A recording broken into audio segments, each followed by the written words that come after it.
What's up, everybody? Welcome to ITG Daily, the show that brings you the hottest of gaming news. I'm Drew Mosley. That's the one and only. It is Scott Savage. Scott, we're off to a hot start already, my friend. Yeah, you are charged up already, Bazinga, I see. Dude, I had a meeting at 8 o'clock this morning, kicked my day off. So yeah, I'm charged up, ready to go. A couple coffees in. Yeah, let's go. This is his corporate suit, everybody. Yeah, this is just how I roll. Welcome to Drew's Life in ITG. Dude, people can join us live every day, Monday to Friday at 11 a.m. Eastern over on twitch.tv/theofficial_ITG, as well as youtube.com/theofficial_ITG. But if you can't join us live, hit us up later inside the game.ca podcast services and TV streaming networks around the globe. Scott, I'm going to be one of those announcers or an auctioneer. Full auctioneer, yeah, you're getting there. I'm close, right, man? One of these days, you won't see me on the show anymore, or I'll be at the auctions. You will have sold it for a large sum. Let's go. Scott, today's show, Dataminers are finding new game modes are coming to Call of Duty Modern Warfare 2. Hogwarts Legacy is Steam's top-selling game of the month. If you're not aware, it's not out this month. And also, Naughty Dog is holding off announcing their next game. We'll get into reasons why. Before we get there, Scott, you got a quick update. What's going on? Yes, we reported yesterday there was rumors of some sort of a live stream event coming from Xbox and Bethesda. Well, it turns out that is not just rumor. It is confirmed. Called the Developer Direct. It will be on January 25th at approximately 3 p.m. Eastern Time. That's us. And it's supposed to focus on certain games specifically. So we're going to go with the Elder Scrolls Online, Forza Motorsport, Minecraft Legends, and Redfall. Specifically, they've mentioned Starfield. Starfield is getting its own presentation later on. Yeah. Okay, let's get into that real quick before we actually get into the show. Do you think that is the wise move? Because right now, I saw some feedback hit last night going, people are questioning why there is no Starfield. I think it deserves, because it is such a big title coming out of Bethesda. The dude, it really needs its own showcase, so they can kind of dive deep into the mechanics of some of the games. So that way they're not taking 15-20 minutes for Starfield when they could be highlighting some of the other games as well, running this to like an hour and a half long or something. I think it's a little bit more fair that they pull it aside, but they've acknowledged Starfield. It would have been a mistake to not say anything and just let it pass. Yeah. That would have just really riled up the fan base. But at the same time, we're getting more information on Redfall. Redfall is very close to release. So it's a little puzzling why that, not Starfield. Do we have an official? We don't have an official release date on Redfall, though, do we? I feel like I've seen middle to late February, but I'm not sure if this is official now. Yeah, I'm not sure if that's official or not. From what I've heard is rumors that we're gonna get Starfield first and then Redfall afterwards. Ooh, that would have my excitement. Mine too, actually. Yeah, I'm really looking forward to diving into Starfield and seeing how grand is scope and see. I really just curious. Is this the first Bethesda game that will make me stick around? We'll find out. Possible. I'll keep you posted. Absolutely. Scott, let's get into it. We're going to head to Insider Games as Dataminer finds gunfight and gun game icons on Modern Warfare 2. It seems there are more fan-favorite game modes on the Call of Duty horizon. Recently, it was revealed by a Dataminer that there are assets hidden within Modern Warfare 2's code that points directly to both gunfight and gun game multiplayer modes. Scott, are you excited? Okay, well, what is old is new again, which is actually the theme of Modern Warfare 2, if you think about it now. But fair enough. I never played a lot of gunfight or gun game, but I know that is just a massive draw. Everybody loved that in Modern Warfare 1.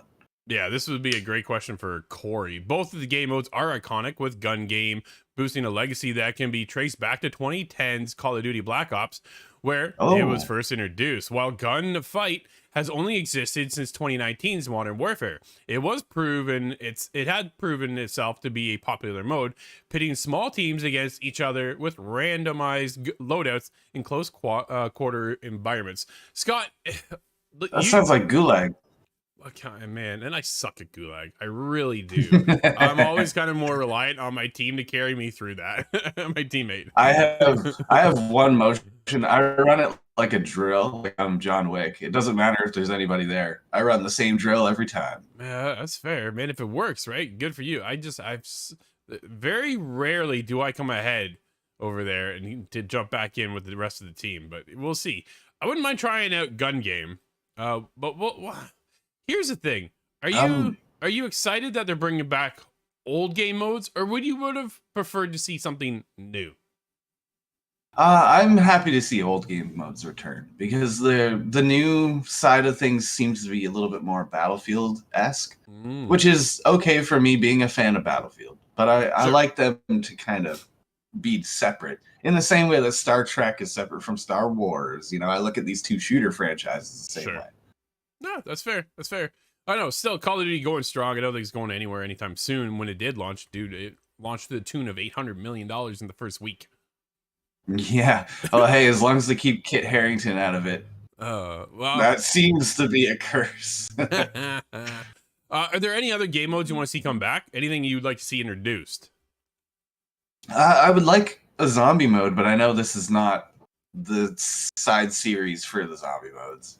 So do you think we'll actually get one? Because there's rumors of that floating around too, that there is a zombie modes in the work for Modern I Warfare think 2. I think that would fit more into Warzone more than Modern Warfare, Ah. if that makes sense. It's again, it's little bit of a separate entity. It can kind of break the rules. No, fair enough. They did introduce a raid this year for the first time, which was exciting. We've been trying to struggle our way through that one a little bit, Scott. Ah, and it's a sniper stealth operation. I Love can't it. believe we didn't beat that. No, because next thing you know, we miss one shot and then everything just lit up, and that's it. The minute you lose your stealth, that is over. Like it is. It's hard to kind of get that contained and be able to get back into the fight where you're just not guns blazing. And yeah, the raid is not meant for guns blazing, at least not at the start, because we haven't gotten all that far. We've tried a few times. Scott, we got to jump back into that one though, man. Yeah, I think it might actually be discontinued for now. The way the rotation's coming in, they're gonna cycle in some other events. We'll have a chance to get back to it though. Excellent. Well, when it does come back, we should be jumping back into that. Scott, what I can't wait to jump into is Hogwarts Legacy is Steam's top-selling premium game of the month ahead of its release. Tom Ivan over at VGC. Hogwarts Legacy doesn't release for another month, but it's already one of the biggest money makers on Steam. I think this is a direct evidence of what's called the Streisand effect. Oh. When you try and get people to steer away from something, more often than not, you end up directing more traffic to it. I've seen a lot of mixed reactions with, I'd say, our side of the media going, what do they do here? Do they cover it? Do they not cover it? Do they get into the game? And I think at the end of the day, it really comes down to it's Avalanche's game. I get where some of this profit is going to go, the grand scheme of things. And do we side with her? No, but that's not subject here. It is really, it's we're here to support Avalanche and hopefully have a good game, because it's the developers, it's the creators behind this who've put their their heart and soul into something that I think that they love as a franchise. I know Harry Potter is one of the franchises that I actually grew up with my brother, who went to the movies and we didn't miss one. Right? Oh, okay. Yeah, dude, we always went to the movies to catch these things. I even read the am books. I'm the same age as Harry Potter is supposed to be. Well, there you go. Harry Potter. I think I'm pretty sure that's correct. It was like, oh, he's going into, wizarding grade 4, and I was going into grade 4. Yeah.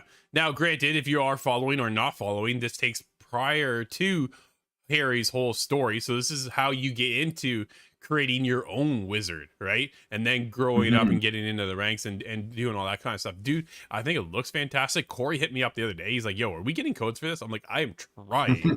I'm really trying. But as we just stated, it is the #1 game right now on Steam. It definitely is a hot topic. Warner's game is now is currently #5 on Steam's global top sellers list, which is based on revenue rather than units sold. The only units ahead on the chart are free to play. Microtransaction supported games like Counter-Strike, Global Offensive, Dota 2, Apex Legends, Scott is another one that's on there, and Valve's Steam Deck console at #2. This means that based on pre-orders alone, Hogwarts Legacy is the best-selling premium game on Steam, ahead of Modern Warfare 2 at #8. On the list is also FIFA 23 at _10. So there you go. Hogwarts. Holy, if you can beat FIFA, dude, that's a big deal. I cannot wait for this game. The minute they announced it, I'm like, we are looking for that mature Harry Potter Hogwarts experience, right? I want to go into school. I want to make friends. I want to go out on adventures, and I want to use magical powers that feel grounded to the world and really connect and make my own wizard, my own Hogwarts experience. And I think this really has the opportunity to shape that for us. I think we're going to be talking about this game for a while. We'll be covering it heavily on the show one way or another. Brad joins us over on twitch.tv. Says Xbox just confirmed January 25th. Dude, you just missed Scott giving us the update, but thank you. I do appreciate that as well. If anybody missed that was very hot. That dropped just this morning. Yeah, no, absolutely. Brad says this game looks sick. Dude, hands down. Oh, like, at this point, I cannot wait. I'm wondering how much play do I get though? Can I be an evil wizard? Is there a way that can fit into the story? Maybe I don't have to work for the bad guys. No. Yeah. Do you have that morale system? Like, there's still a lot of questions. They've done some developer diaries that I've really kind of stayed away from. I want to get in. Like, I've seen how you get into the houses and some of these, how the doors open up and stuff. I was like, I don't even want to see that at this point. Right? I love it. Dude, Slytherin looks like I think that was the best entrance. It was wild. The snake. Oh, dude. It's so cool. But yeah, it's nice to see that Harry Potter gets some love here and hopefully get a mature rated game and not getting. Dude, I even saw some mobile games popping up now. I'm like, it piqued my interest. I got one on pre-register already that I'll be diving into as well. So yeah, I know you just got on, Brad. It's all good. Dude, where is this on your most anticipated title of the year so far? This is actually really high up there. Starfield takes the cake for sure. I don't believe we're gonna see Avowed. I'll believe it when I see it. But this has to be up there in the top 3 though. Yeah, I think at this point for me, I'm trying to think of what else is really coming out this year that we know, right? Starfield, Redfall, Spider-Man 2 is coming out. That one's up there. That's a big one. But right now, what's on the imminent list, because it is only a month away, literally as of yesterday, dude, like Hogwarts Legacy is probably my number 1 right now.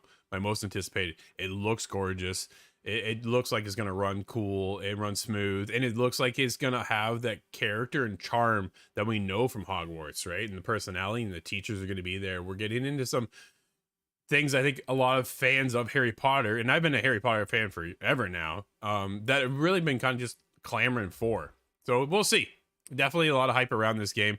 Hopefully it does well, because I'd like to see more if possible. And I like Avalanche Studios. I think they're a great studio. It's nice to see them come back and make a return. We haven't seen them in a long time. So, but dude, it's funny to see those titles, but I want to get into what Naughty Dog is up to. We've been talking a lot about Naughty Dog as of lately, and it's with good reason. There's a lot going on. Obviously, as of this Sunday, we were this much closer, Scott. This much closer to Last of Us HBO launching on Sunday. Only days away now at this point. But Naughty Dog is holding off on announcing its next game to encourage a better work-life balance. This is over at VGC. In a recent interview, Naughty Dog co-president and The Last of Us director Neil Druckmann explained why the studio hasn't revealed its next game yet. Speaking to Comic Book about the upcoming comicbook.com, I'm going to say it is, Scott. Yes, it is. Okay. Whoa, there we go. Dude, sometimes you shouldn't click on the page. We have to be really careful with our systems. It was like, whoa. Unbelievable how fragile it is. So sensitive. Speaking to comicbook.com about the upcoming live action take on The Last of Us from HBO, Druckmann spoke about how Naughty Dog has announced some of its games too early. Quote, "You're right. We did announce Uncharted 4 and The Last of Us Part 2 way in advance, but that actually caused a little bit of work-life balance issues that we've sometimes had at the studio," end quote, Druckmann told comicbook.com. By delaying the announcement a bit, we can play with the schedule more, and we're more conscious now about how we're approaching production. So there's The Last of Us multiplayer project, there's another project. Dude, when are we going to see you knew it was coming. I had to stop. When are we going to see anything on The Last of Us multiplayer? Hopefully soon, just to confirm its existence in my head. Oh man, I know it's there, but it's just like, when? We're told we're getting it this year. I think that's the biggest thing. So it's been a while too. I'm taking us off the rails. Welcome to I ITG think Daily. we've seen more about Fable than we have. Oh no, that's not true. That is not. Well, maybe. It's close. It is. It is pretty close. But we are supposed to get it this year. We haven't seen a state of play. Sony didn't end the year off with a state of play. We haven't really seen anything out of Sony except for at CES, and that was more of like a business thing than catered towards the gamers. Right? Next month we are getting PSVR 2, but besides that, not everybody's going to be jumping into that headset at all. So what's the rest of the year look like for us, right? So here we get Microsoft now. Xbox has announced January 25th. We're getting the developer showcase on a couple games, but sure would be nice to see Sony kind of follow suit in some way and say, hey, here's what's coming in 2023. There's a very small window there, Sony. About 2 weeks, you could hop in there, plan for the 24th or the 26th, right? They often go after to take the spotlight, but either way, we'll see. So yeah, there is the Last of Us multiplayer project, and there's another project that I will not say anything about. That's beyond that. We're also very excited for, right? There's a little. We knew they're working on something, Scott. I believe, if rumors are true, it's a fantasy title that they're working on, which is a massive departure from what we've seen out of Naughty Dog, right? With Uncharted, with The Last of Us. Now we're getting into the fantasy realm. Everybody's gonna be clamoring and wanting to know what it is. We do know it is in production, but if he's waiting to hold off for work balance, I think this is a good thing. If they're not ready to announce it, don't give it to us too soon. Dude, I often go back to Todd Howard and how he dropped Fallout 4. Here's our teaser trailer for Fallout 4. By the way, it's coming in 6 months. Boom. There we go. Dude, people lost their minds. Yeah. Right? No, there's a lot of power in when you choose to announce these kind of things. So it's really interesting to me that he teases an announcement instead of announcing something. That's kind of funny to me. But at the same time, how could you hold that all in, forever? Being a part of the biggest development team ever, and one that's so beloved by fans. But it makes sense that you don't want to add that pressure to your development team. These are techno artists at some level, and adding that kind of pressure, and there's investor kind of woes, and there's a whole lot of moving pieces to it. But hopefully they can strike a balance that allows them to just keep doing what they love. Yeah, hopefully, right? If they're able to balance the work life and family life for their developers, I think that's top priority, which should be at the studio, is that everybody feels comfortable, and then that gives them the rest and everything, the reassurance to then go into work and feel refreshed and not have to go, okay, it's crunch time, here we go again, right? Because we're about to announce the game. Well, we're not quite ready. So by not saying anything, except for saying something small, I guess we'll call it, it gives them the ability to go, okay, we're just not ready yet. So let's hold back, right? So this way we don't get the, hey, here's Fable 2 years of silence later, right? Oh man, that's painful. And almost as painful as Cyberpunk. You hear about Cyberpunk for what feels like a whole lifetime, and then it comes out. It must have been that pressure above them that caused cracks. Absolutely, right? I think that's what they're trying to avoid, and I think this is the good way about doing it. We have The Last of Us multiplayer coming. Hopefully that'll tie us over until Naughty Dog is ready to announce whatever they're currently working on for the next project. And when they do, my biggest hope is that we're not too far out from getting it then. So do we then see anything from them this year that isn't The Last of Us related? My eyes, I don't fantasy, think so. You say? Yeah. I'm wondering how they would fare with the Tomb Raider property. Well, they do have Uncharted, so I think they do. I've been making that joke forever, but that's. But you're right. I think. And then I played Uncharted, amazing, and its own thing. I have to come clean. I've educated myself better now, dude. I can't wait for you to play The Last of Us. I really can't. Oh, me neither. Dude, I want to get into the next topic real quick because I don't know if I should be concerned or excited. Playground Games leader forms a new AAA studio, Maverick Games. Christopher Dring over at gamesindustry.biz. Some of the leaders behind the Forza Horizon series have formed a new AAA game studio in Leamington Spa called Maverick Games. The team is led by studio head and creative director Mike Brown, who is previously the creative director on Forza Horizon franchise. Scott, that's where I'm kind of going, aren't you guys working on Fable right now? Yeah, this is quite a departure from Yeah. Forza entirely. No, without a doubt, right? But I get you want to go out and work on your own thing because you've been tied to this franchise for so long, but now you are working on something new and fresh. Or did they split up in two teams? Do they have one working on Fable and one working on the next Forza Horizon game? Because I guarantee that's what they're doing. Very likely, yeah. Forza Horizon is not going anywhere. Not at all. Right now, this year or next year, we're going to be getting Forza Motorsport. So if you're into the kind of the gears and nuts and bolts of it all, that's your game. It's coming up. But right now, on the other side of it, if you're more of an arcade racer like myself, then you're looking for the next Forza Horizon game. I'm kind of thinking what PlayStation has, and I don't really feel they do. They got GT7, but that's more of the motorsport side of things. They don't really have that arcade-esque kind of feel right now over there. But moving over here, the opportunity came up. I was asked what my vision would be for a new studio, and it was lucky that I had an idea in mind. Brown says he's looking to build a studio where taking risks are encouraged and the culture where staff are encouraged to speak up. So we'll see what happens. We're obviously nowhere near anything of coming around for this, but it is interesting to see somebody so high up over there at Playground to leave, have a departure, form their own studios. But what's that mean for the other studio that he left? Right? What's that mean for the next Forza game? What's that mean in the direction for Fable? Are they tied to it? Did he have anything to do with Fable at all? Questions still arise, and I'm hoping not. I hope everything's good. He's just looking for a new adventure, which I don't blame him whatsoever. That's exciting too. Oh, yeah. Hopefully it just spawns another new development team, another good development team that creates something a little different. No, absolutely, because he's pulled off former members of the studio as well. So not only did he build his own team, but he took some of the Forza Horizon creative team with him. So we'll see. Can we get them to take care of PGR? I want Project Gotham Racing to come back. It was funny because I was thinking they're not working on a racing game. If I have to think it right, I think they're going to branch out and go somewhere else. Scott, I want to get into something a little bit different, and I've seen pop up a lot. Microsoft may invest $10 billion into OpenAI, the company behind ChatGPT. Sean over at Windows Central. Microsoft may invest $10 billion into OpenAI, according to a recent report by Semaphore. The news comes just after reports that Microsoft plans to incorporate ChatGPT and AI into Office Suite and Bing.